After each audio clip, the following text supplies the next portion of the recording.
Bloomberg Audio Studios. Podcasts, radio, news. Bloomberg Tech is live from coast to coast with Caroline Hyde in New York and Ed Ludlow in San Francisco. This is Bloomberg Tech. Coming up, Warner Brothers reopens negotiations with Paramount Skydance after it proposed or hinted at raising its bid and sweetening other terms of its offer. Plus, renewed selling in several tech giants are weighing on stocks with lingering anxiety over the outlook for AI. And Thrive Capital raises more than $10 billion in its largest fund ever, giving the firm an expanded war chest to invest in AI. Welcome to Bloomberg Tech, and this is what markets look like right now. We've carried over the holiday weekend in the US to the same anxiety, and we're going to talk later in the program about the contradiction right now at the heart of the AI trade. NASDAQ 100 off by a percentage point, chips kind of dragging us down, Mag 7. Bitcoin at $67,000 per token. Of course, it continues to trade 24/7, but over the weekend, a kind of 3-day period, there was a lot of geopolitical tension driving it. Our top story is Warner Brothers Discovery reopening talks with Paramount Skydance. Netflix has issued them a waiver. They can do so. It's a 7-day waiver through to February 23rd, by which point they either need to give a sweetened improved bid or something else needs to happen. Let's get the details. Bloomberg's Lucas Shaw leads our screen time team and coverage of media and entertainment. This is actually a little bit more difficult to understand than simply negotiations reopening. Talk us through the deadlines, the timeline, and what's new, Lucas. Well, the news is obviously that Warner Brothers has decided to talk to Paramount. They have not been speaking for a couple of months. Paramount kicked off this wholesale process last year when it kind of sent over an uninvited offer, basically, for all of Warner Brothers Discovery. It then spent a couple of months increasing its offer every few weeks, trying to win. It lost to Netflix. And Warner Brothers Discovery has spent the last couple of months sort of trashing Paramount, both sides kind of waging war in public, if you will. But Paramount has gradually increased more and more pressure, addressed more of the board's concerns, and is now at a point where I think Warner Brothers Discovery feels both out of pressure from its shareholders and just because they're sort of tired of this, that they want to engage with Paramount for a week, see what happens. And if they can reach a better deal, then obviously, the board is going to do its fiduciary duty. And we had some reporting about this over the weekend before the formal announcement this morning. Part of this is one of Paramount's bankers signaling to the board that there will be an improved offer, but that they haven't yet made their best offer. What do we know about that? Well, Paramount has been saying for a couple of months that its offer is not last and final. Warner Brothers Discovery shareholders have been waiting for Paramount to increase the offer from the $30 a share. To your point, a representative of Paramount Skydance had indicated to someone on the board of directors at Warner Brothers Discovery that they would go up to $31 a share. My suspicion is that $31 a share still won't cut it. So the question is Paramount going to go to 32, 33, 34, 35? And at what point is that beyond what Netflix is willing to match? Because keep in mind that Netflix still has a deal with Warner Bros. Discovery and has the right to match any superior Paramount offer.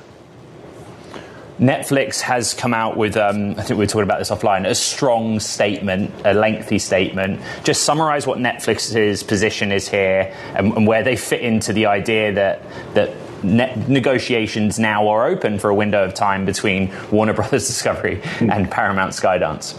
Well, some of those sort of public hostilities or disagreements that I referred to earlier, I think are what Netflix is really seeking to attack with its statement. They are getting very tired of Paramount saying that Paramount has a clearer path to regulatory approval and offers a superior deal. And so Netflix goes through all the reasons why regulators might be concerned about a Paramount deal, including some of their international financing and the concentration owning 2 different movie studios. And that is also a jumping off point for Netflix to argue that the Paramount deal would be worse for Hollywood because Paramount would be a heavily indebted company that would have to cut billions of dollars in costs, whereas Netflix is buying a studio that it doesn't have in-house, and so it would preserve most of those jobs.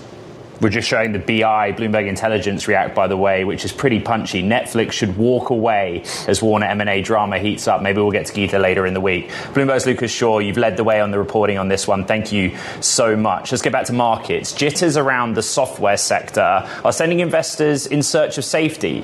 Some of the industry's biggest names have lost hundreds of billions of dollars in market value so far this year. Add to that spending anxiety. Bank of America's latest fund manager survey shows a record share of investors think companies are overspending. This, as the four largest US tech firms project roughly $650 billion in combined spending this year. Let's get the latest with Ted Mortensen, Baird managing partner. This is the heart of the AI trade right now, the contradiction in AI. Either AI is going to change the old economy and the new economy, or we are in an AI bubble. And for lots of people, both can't be true at the same time, kind of reflected in the trading of recent days. Where do you sit on that, Ted? I think if you look at the agentic acceleration, this is something you can't ignore in relationship to traditional SaaS. I mean, the problem with the reason why the IGV is down over 22% year to date is people have a real worry on how to model these traditional SaaS companies from a free cash flow perspective, a multiple of free cash flow.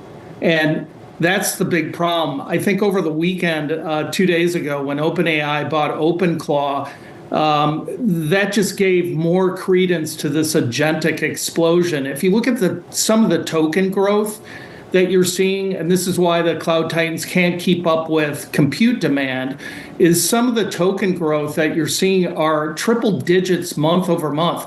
This is not sequential. This is not year over year. This is month over month growth. Ted, can I just jump in there real quick? So I didn't expect you to go to OpenAI, OpenClaw. That blew up right over the weekend on social media. Right. And what I'm trying to do is understand the story of how public market investors are treating this versus what we see in private markets. That clearly is a consolidation of different platforms, right? Just try and unpick that for me. I think it's really a debate between the old and the new, and I think when you can't model the old, going back to that SaaS assumption on free cash flow multiples, and you're looking at this acceleration on agentic, people just are getting out of the way, to be quite honest with you, and they're going to 6 other sectors that are more infrastructure related. And the feeling is that some of the traditional SaaS companies will have problems going from a traditional SaaS model to a consumption model, which is all agent-based. And it's a mess. It's an absolute mess if you're a software investor trying to model these companies. Ted, with respect, I don't think you really answered my question, which is, you know, the contradiction of the old and new economy, software more recently being impacted, and then are we not in an AI bubble? You mentioned cash flows. One of the interesting pieces of math that people are doing is the capital expenditures commitment of the hyperscalers and its impact on cash flow, or proportion of cash flow. Basically, cash flow is getting wiped out. How do you feel about that?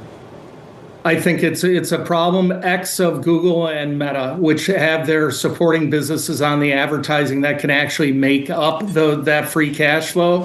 Where I get pushback is names like Amazon and even Microsoft to some degree, to a more limited degree. But if you look at Amazon, I mean, they essentially had to lay off a very large component of their white collar employment base to maintain even getting to neutral free cash flow. So it is an issue. One of the things that we are not talking about is memory. And when you have this token, I would say, acceleration, and you have inference also expanding, we have a huge memory problem. And I would almost put it at a crisis level where you're not going to have enough memory to support this compute over the next 2 years. That's a real issue out there. Next week, NVIDIA reports its earnings, and it's the biggest beneficiary of the capital expenditures numbers we talked about. Right. To this point, it has shown massive real top-line growth. What would it need to show or evidence to carry the rest of the market with it next Wednesday evening? I think number one, they have to assure investors that they don't have a memory problem, which they don't. I mean, Jensen was so far ahead of this memory issue by locking up supply. That's number one. Number two is some of the Blackwell numbers, as well as transitioning the timing of Rubin, is also very, very important.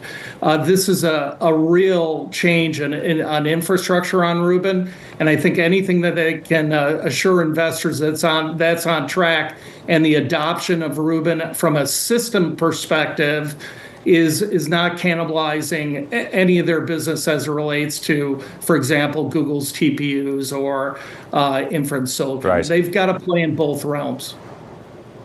Ted Mortensen of Baird, I think you've set us up for a number of weeks to come. Thank you very much indeed. Now, coming up, Ford's charges ahead with a more affordable next-gen EV. Shares a little softer, but came back after headlines hit. We're going to go under the hood next. This is Bloomberg Tech.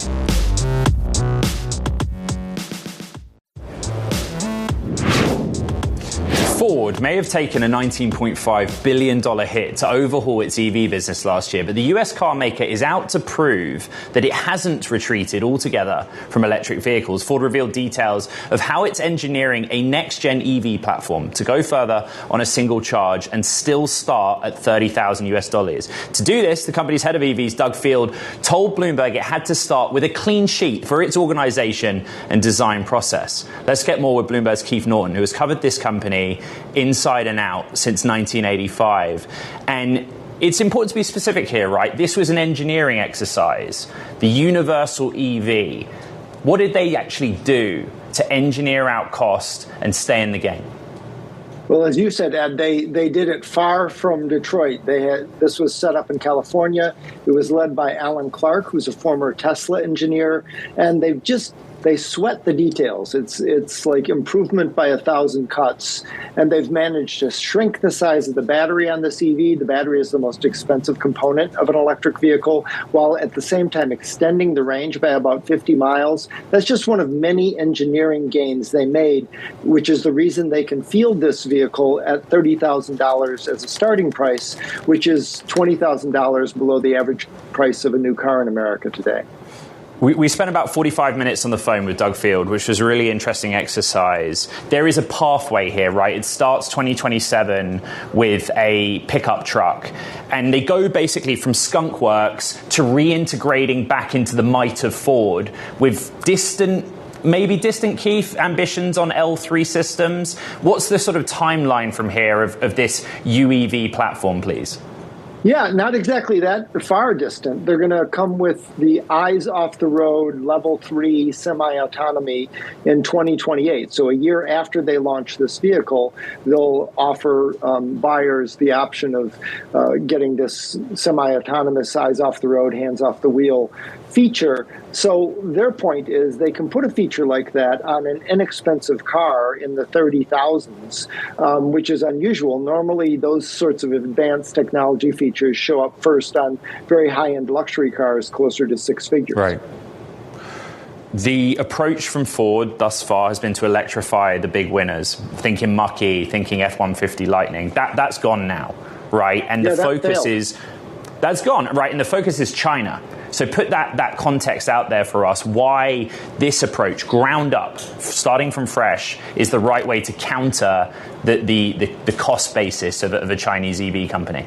Right. So the advantage the Chinese have is in price. I mean, there's a Chinese EV in China for $10,000. Not likely that would come here, but they have a big price advantage, even if you make a car ready for the U.S. market. But they also have a technology advantage. They have, cars that are essentially an extension of your smartphone, smart cars. So you need to compete against them both on price and technology. That's what Ford says it's doing with this because of the approach they've taken. It's not just an affordable vehicle, they say, but it's a desirable vehicle with lots of good features. Bloomberg's Keith Norton, who again has led the charge on covering this industry and this company for a long time. Appreciate it. Let's talk about Apple. It's touting an in-person experience event in New York, Shanghai, and London for a March 4th product launch, suggesting a lower key showcase than often held at its Cupertino campus. Let's get out to Bloomberg's consumer tech and Apple managing editor Mark Gurman. There's the event and how they'll do it, right? Different to the kind of keynote style format in Cupertino. But it's harder, the products. And I think you were on very recently kind of telling us what we should expect from this. Yeah, there's a lot in the pipeline for the first half of this year. I don't think that everything is going to show up at this event. There's just too much stuff for you to have in one showcase. But if you think about why would you need an event? Why would you need an in-person experience in 3 different places, right? Hotspots, London, Shanghai, New York, right? These are as big of metropolitan areas in the world as you can get. It means they're launching something pretty significant. So my eyes are on this new low-cost MacBook. It'll be in the $700 to $900 range. It will be their first MacBook powered by an iPhone chip. It'll be slightly smaller than the MacBook Air, but the price point is a really big deal. This has the potential to really overshadow Chromebooks and some of the PCs we're seeing out of the Windows market right now. So this is a really big deal. The other new things that are in the pipeline for the first half of this year, new MacBook Pros, new MacBook Airs, the iPhone 17e, as well as new iPad entry-level and iPad Air models. I would think that we would at least get the 17e by this event at the latest. I want to clear something up for our audience because you put me on the spot the other day. I'm running a MacBook Pro with M4. That's my work one. At home, I've got a 2020 Mac Air running M1, and you quite rightly pointed out I should upgrade. When they hold these events, how quickly do the new products hit the shelves? Quickly? When it's a spec bump, they're rolling out within a few days. The longest delay is usually about a week, 2 weeks maybe maximum, but it's usually pretty quick. Bloomberg's Mark Gurman, who's been on top of the reporting on this well in advance. Thank you very much. Now, coming up, we're going to discuss just how big a market the physical AI space can be. That's with Zanitza Todorova from Barclays. That's next. This is Bloomberg Tech.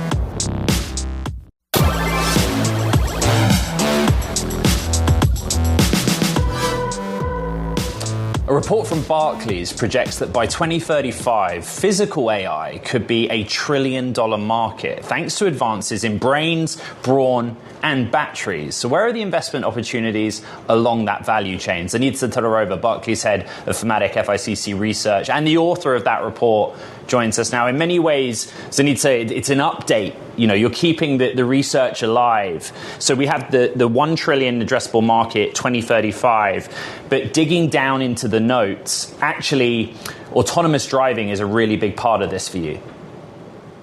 That's right. Our latest research shows that physical AI could really become a $1 trillion market by 2035.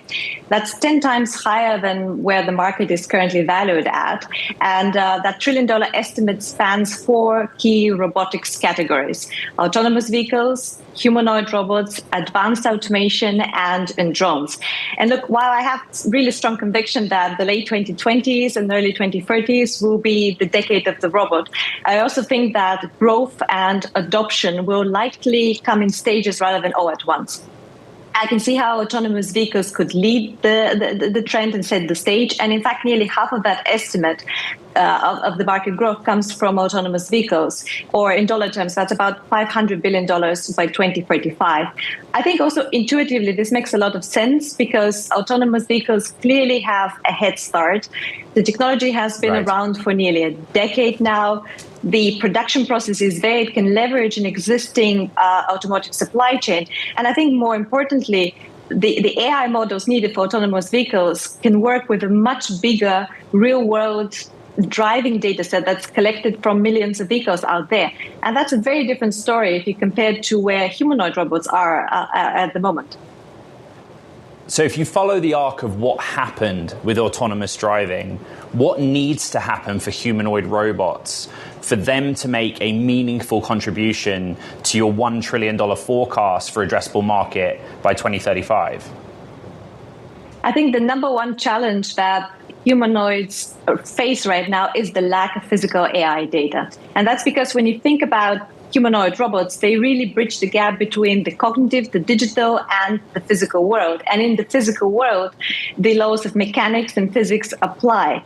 A humanoid robot needs precise instructions if it's going to function and perform properly in an unstructured world that is made for humans. Take a simple example such as lifting a box. This is a very simple task for us humans. We have inbuilt dexterity, we have inbuilt intelligence, we know exactly what we have to do.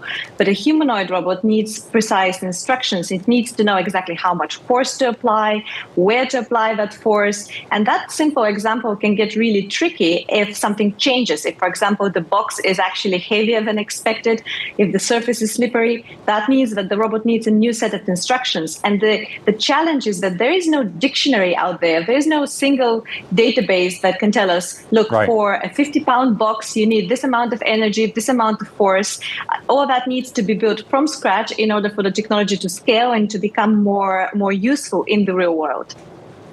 In both cases, autonomous driving and humanoid robotics, and actually you could extend that to autonomous drone technology as well, there is a great emphasis on China, how far ahead it is in commercializing the technology, but also supply chain dependency. A lot of that supply chain has historically originated from China. How does that show up in your research?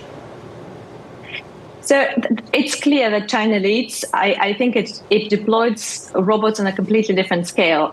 For example, in 2025, we estimate that nearly 15,000 humanoid robots were deployed worldwide. 85% of those were installed in China. You get a similar story if you look at other types of robotics technologies like industrial automation. There, we're talking about 50 to 60% of the units are installed in China.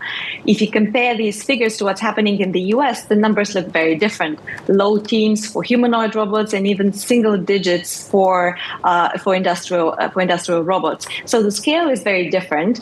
So China has the advantage in terms of technology, also access to raw materials. Take, for example, critical minerals, rare earths. You need a lot of those components to build some of these very, very specific physical components that go into a robot. So there are different chunks of the supply chain where China can really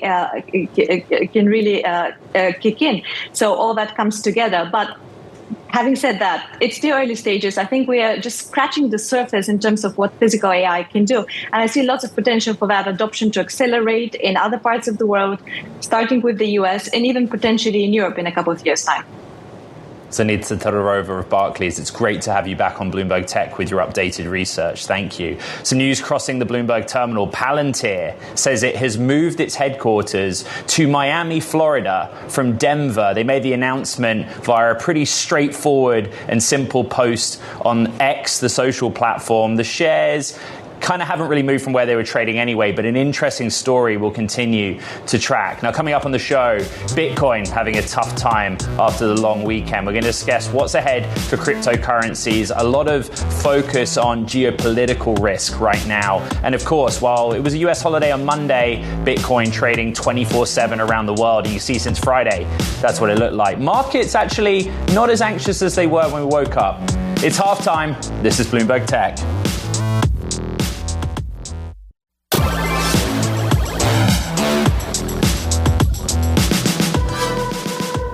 Welcome back to Bloomberg Tech. If you're just joining us, volatility has gripped Wall Street, particularly when it comes to conversation around the AI trade. Right now, the Nasdaq 100 is actually just a little bit softer, 0.3%. The Philadelphia Semiconductor Index, or SOX, was down 2%. We're now off by 0.2%. Again, we're seeing volatility, and Nvidia, one of those names, participating in it. There are some news stories I want to pick out while we get the opportunity. Gemini Space Station, the crypto exchange founded by the Winklevoss twins, and IPO'd a few months ago, is down 14%. Basically, in the months that followed the IPO, a lot of the C-suite has left. They confirmed this morning the CFO, Chief Legal Officer, Chief Operating Officer, all left. That's putting volatility in that name in the crypto-adjacent space. And generally speaking, cryptocurrencies are struggling to find clear direction after a weekend rally fizzled, erasing a small bounce that briefly took Bitcoin close to $71,000 per token on Saturday. It has been a tough run for crypto,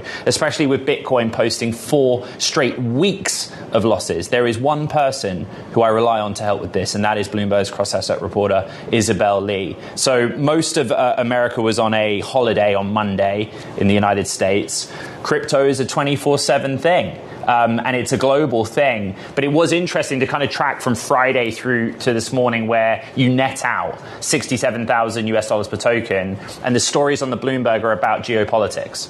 Bitcoin never sleeps, but over the weekend and during holidays, we must recognize that liquidity is thin. But to your point, we've seen 4 straight weeks of losses, and there are just a lot of things going on. We have renewed geopolitical tensions when it comes to Iran.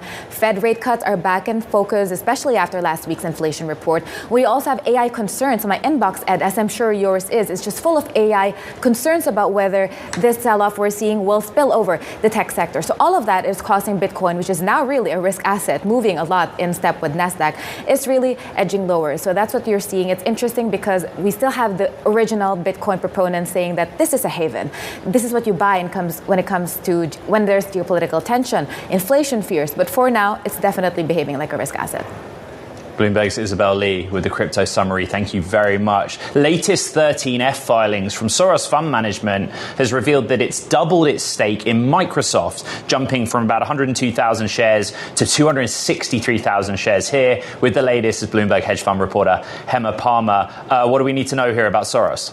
Right. So when we look at his move here, doubling his stake in Microsoft, this is a stock that, as we now have seen with the beginning of the year, has become incredibly volatile, down 23% since the end of the third quarter. So, these 13Fs today are actually quite insightful because we're seeing positioning ahead of what's been a chaotic start to the year. So as we can see, who made the right bets, who is probably in pain, the stock's not doing too well. Soros also added to Apple, Nvidia, and Amazon. And there's been pain kind of across the board. It has. It's interesting, the 13F exercise. Either you start with the hedge fund or the fund, or if you're me, you kind of look at the change in positions of the names. University of Texas came up. Why? Yeah, so on the flip side, they actually trimmed their Microsoft stake and their Amazon position. They ramped up their Apple holding, which has been less painful for them as we look at through the end of September when we look at these filings through till now. They do have a large portfolio, over 300 positions, so we saw some good rotation in that. But the interesting move there was ramping up Apple and also trimming Microsoft.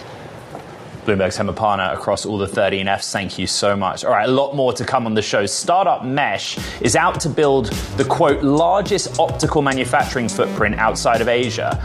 Lasers, optics, everything AI. That conversation's next with a funding raise. This is Bloomberg Tech.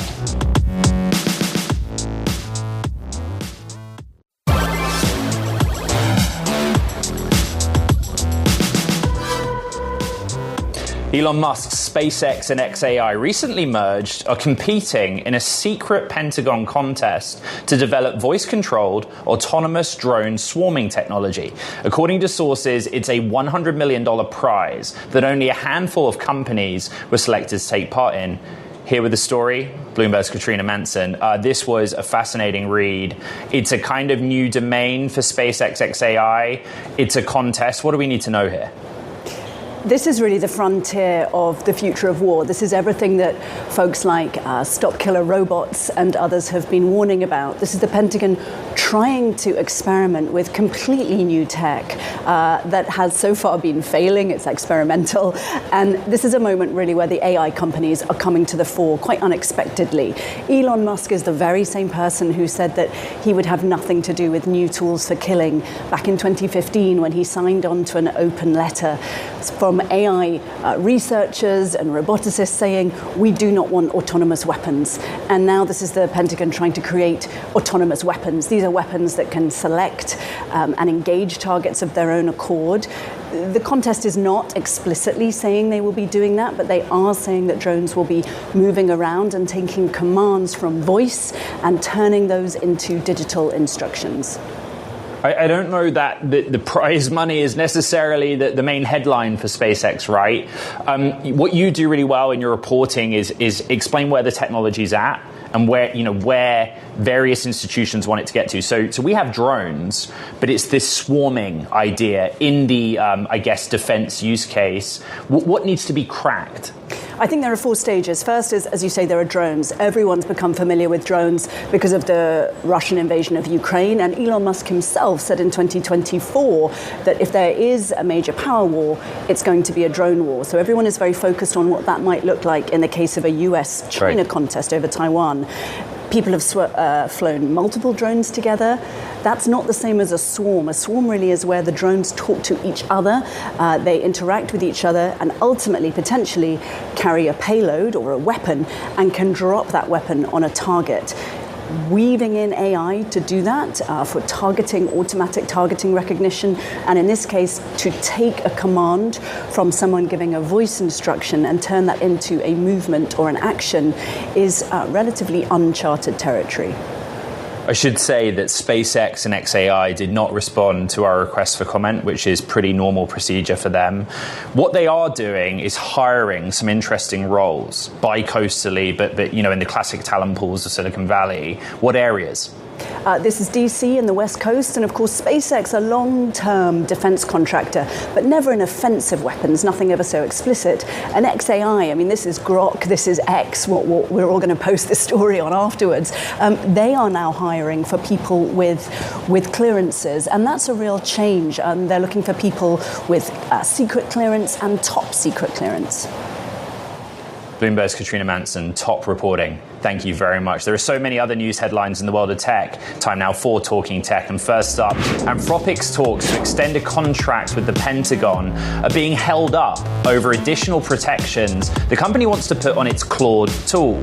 Anthropic wants to put guardrails in place to stop Claude from being used for mass surveillance of Americans or to develop weapons that can be deployed without a human involved. According to sources, the Pentagon wants to be able to use Claude as long as its deployment doesn't break the law.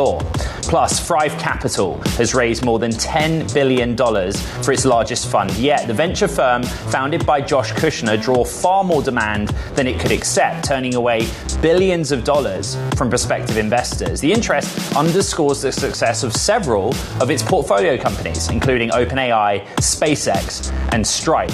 And sticking with Thrive Capital, the firm just backed a startup building optical transceivers that are crucial for data centers. The startup is called Mesh Optical Technologies and was founded by SpaceX alumni. And it's raised $50 million, led by Thrive, to scale manufacturing of the technology in the United States. The company's co-founder and CEO, Travis Brashears, joins us now. This is such an interesting field. It's one that NVIDIA has looked at. The use of optics in GPU is also, or OPU is being looked at. Let's start with what you're offering, the actual technology itself, which we wrote about this morning. Yeah, thanks for having me on the show. And we just announced our company, Mesh Optical, coming out of stealth here. We are standing up high volume optical manufacturing of these optical interconnects that are used for all GPU clusters. So anytime you hear someone talking about a GPU cluster, there's 4 to 5 of these optical transceivers for every one GPU. And so, we're excited to offer our first product as what we call a linear pluggable optic, and it's at like a 1.6 terabit per second data rate, which is like what the state of the art will be in the coming years in all these GPU clusters. Trevor, you were at SpaceX for about 5 years. You're the laser guy, right? Working on the technology stack that helps satellites communicate, essentially. Your co-founders, also SpaceX alumni in slightly different domains. But how is that transferable to what you're doing here in the first instance with the transceivers? Yeah, great question. And no, I was super excited to have a lot of the team that I worked with there deploying the Starlink laser mesh, and we're very proud of what we did there. And, I think about the job here every day, and it feels very similar to what I was doing at SpaceX. And, SpaceX, the space laser team was quite small and a very awesome team. And we're building the same thing here, a very small, technical oriented team with really talented individuals. And the day-to-day feels very similar. We're, standing up high volume production, trying to deploy as much hardware as possible and co-locating the talent right next to the manufacturing line. And so, it feels very similar. This is about more than the underlying technology, right? This is a field where the supply chain is dominated by China. And so one of your ambitions is to exceed that, bring capacity to the United States, and you've put a timeline of 2027 on that. This is a big debut funding round, but what's the roadmap from here? You're going to need more capital. What are your priorities? Yeah, our priority is to build as many optical interconnects as possible and deploy as many of those as we can. So for the immediate term, it's getting to high volume of this first device we're making, while at the same time planning for our long-term ambitions of doing space-based laser communication and eventually one day propelling spacecraft with photons. Right. So explain that distinction, right? In the first instance, who's the customer? Data center on Earth. And then in the future, there is a distinction on this happening in space. Yeah. So first customer, we got to help the U.S. deploy this compute on the ground as fast as possible. And, there's a big vulnerability in the supply chain with regards to optics and the way those optics are assembled and manufactured all overseas, and standing up a secure supply chain outside of Asia and China specifically really helps us leverage our product into all of these data centers on the ground. And when we show how much volume we can do on the ground, it's, then we have to start pushing that volume to space, and we'll be the ones strategically set up to do that. Just real quick on Thrive Capital, a big day for them. They're leading you around. Why is it important that they are backing you? Yeah, they, from the beginning, have just been ready to go with us and deploy quickly. And, our goal is to stand up this volume production as fast as possible. And they were also willing to work as fast as possible with us. And we really appreciate them backing the founder and also wanting to accelerate. From the time that you were at SpaceX, clearly the bigger vision has changed. Right now, space-based data center, that's what we're going towards. Do you expect to work with your old company and with Elon Musk to try and pitch the technology back into them? I'd always love to keep working with them and help. I just want to help connect as much compute and send probes to deep space as much as possible, and whoever we can work with on that, I'm very excited to do that. And connecting everything from the ground to space, it's going to need to transition to optical, because RF reaches a limit, and optical photons are much more efficient and power efficient, and the constraints on the ground are power, and the constraints in space are also power, and so it leads very well for what we're making here. We're hearing that a lot on the show of late. Photons are the future. Travis Brashears, co-founder and CEO of Mesh, thank you very much. Now, coming up, digital talent manager Knight raises a new funding round as it looks to expand its business. We have more on that next. This is Bloomberg Tech.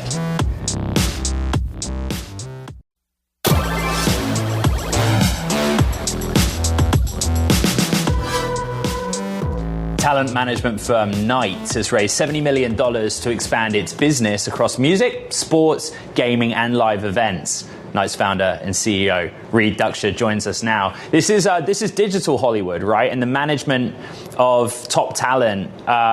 It's interesting to grow through venture. What do you need the funds for?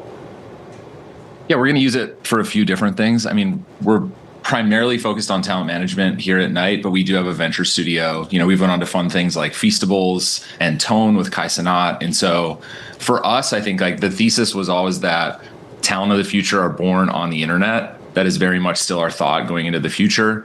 And so we're going to use that to be what we think is the internet's media company. Which platforms right now are launching careers? I know that is a broad question, but if we talk to the giants in broadcasting and streaming, or we talk to YouTube, right, they would all kind of accept that it is a battle for eyeballs, even if they're slightly different mediums. So which platform are you seeing launch the people that you hope to serve? I think there's two that stand out to me, especially in my industry. YouTube, obviously, being the first. We just saw that they announced they have almost 13% of connected TV watch time. So they're beating Netflix, they're beating Amazon, they're beating HBO. The next one is TikTok, I think just primarily because of the discoverability of content through short form.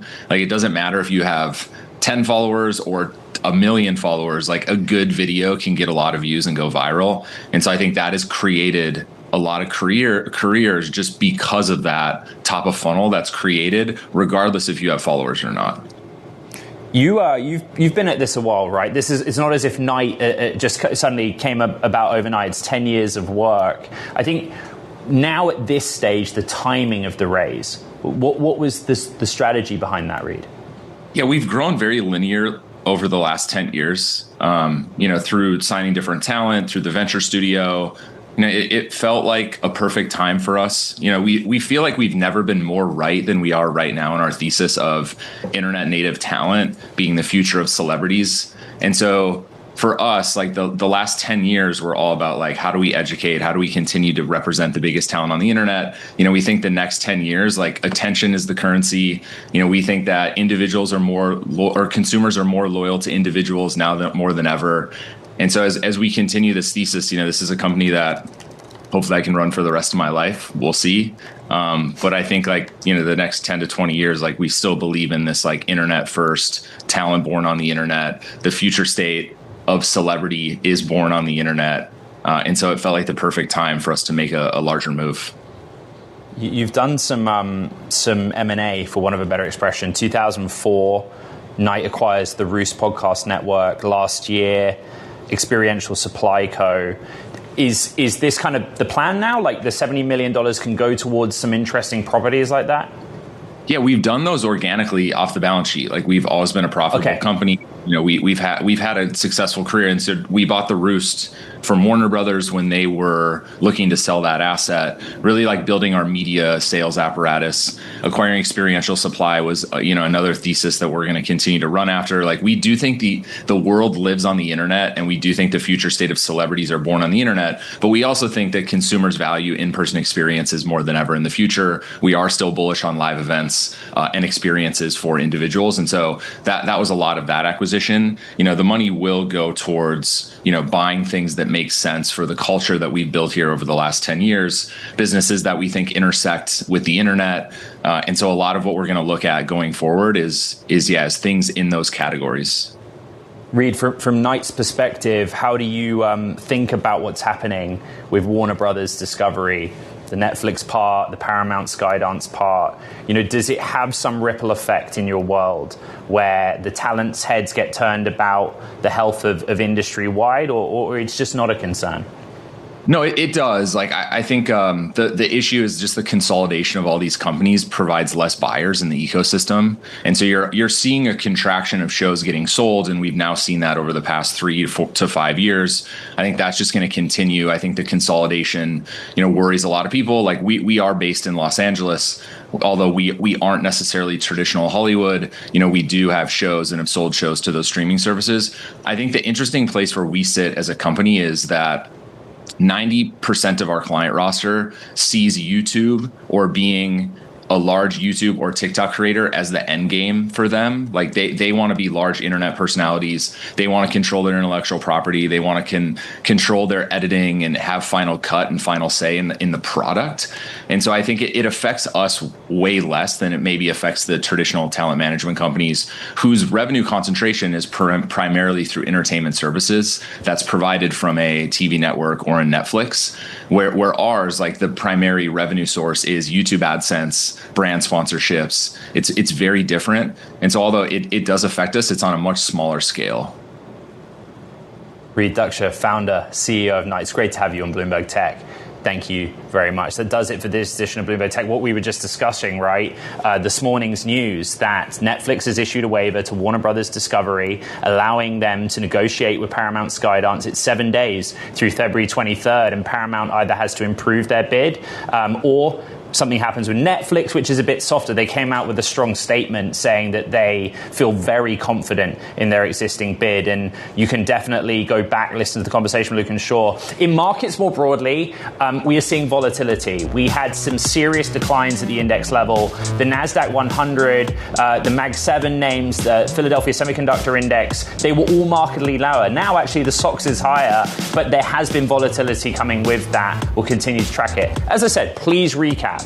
We have the podcast. You know exactly where to find it on the Bloomberg terminal, as well as online, Apple, Spotify, and iHeart. This is Bloomberg Tech.